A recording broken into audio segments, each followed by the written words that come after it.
सुप्रभात। आज हम लोग पढ़ेंगे चैप्टर 5 लोकमान्य तिलक। इसके बारे में हम लोग पिछले सेशन का जो है वीडियो में हम लोग पढ़ चुके थे। ठीक है, अब हम लोग इसके बारे में बारीकी से अध्ययन करेंगे।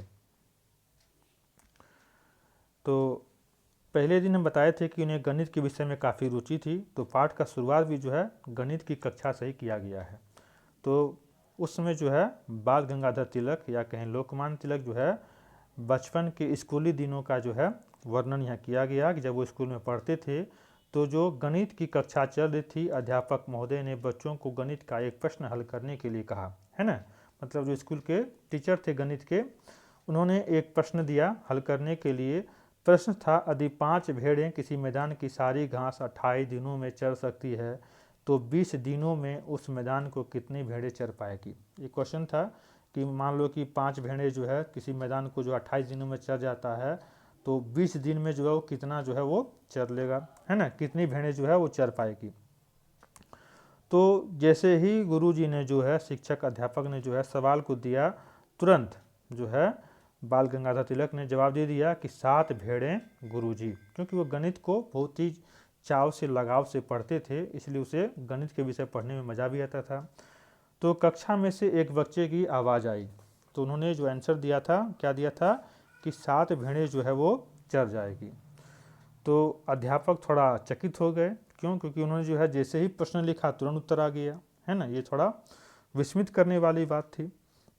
तो पूछा किसने उत्तर दिया, तो अध्यापक महोदय ने चकित होकर पूछा था। तो उन्हें प्रश्न समाप्त होते ही उत्तर आ जाने की आशा नहीं थी। मतलब वो सोचे नहीं थे कि जैसे ही हम प्रश्न खत्म करेंगे इसका आंसर भी आ जाएगा। मतलब उन्होंने जो है बाल गंगाधर तिलक ने जो है बिना प्रश्न को कॉपी में लिखे हल किए बिना जो है उसको कहते हैं ओरली बना देना, वो मुखस्ती जो है वो सवाल का हल कर दिए। तो बाल ने बोले, बाल बता दिए हैं, बाल इसका जो है उपनाम है ना। तिलक, लोकमान्य तिलक जो था लोकमान्य उपनाम था, बाल भी उपनाम था।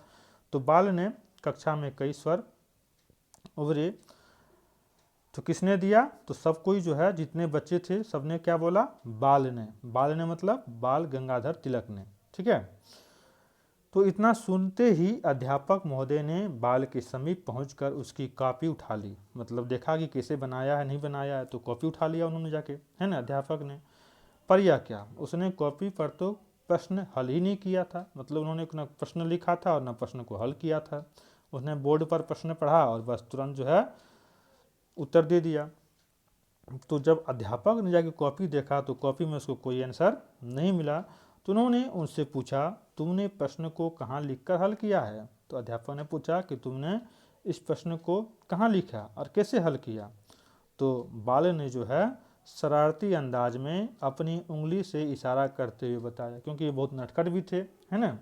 तो उंगली से जो है इशारा करते हुए बताया कि इस मस्तिष्क में गुरुजी, देखो इसका जो है पिक्चर जो है सेकेंड पेज में दिया हुआ है। ठीक है, तो बताया कि कैसे हल किया, तो बोला इस मस्तिष्क से, है ना। अध्यापक ने उससे कहा, लेकिन तुम्हें कॉपी पर प्रश्न लिखकर उसे हल करना चाहिए था। तो बोला कि तुम प्रश्न लिखे नहीं तो तुम्हें प्रश्न लिखकर जो है हल करना चाहिए।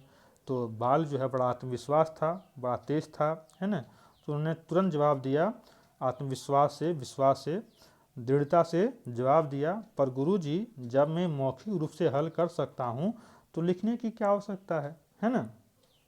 तो जब हम मौखिक रूप से कोई जो है प्रश्न को हल कर सकते हैं तो उसे लिखने की क्या आवश्यकता है।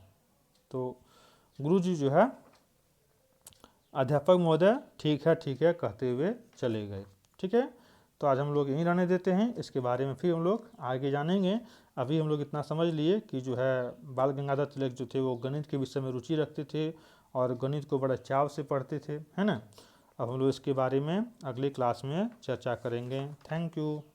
कुछ पूछना हो तो मैसेज करके बता देना, ठीक है।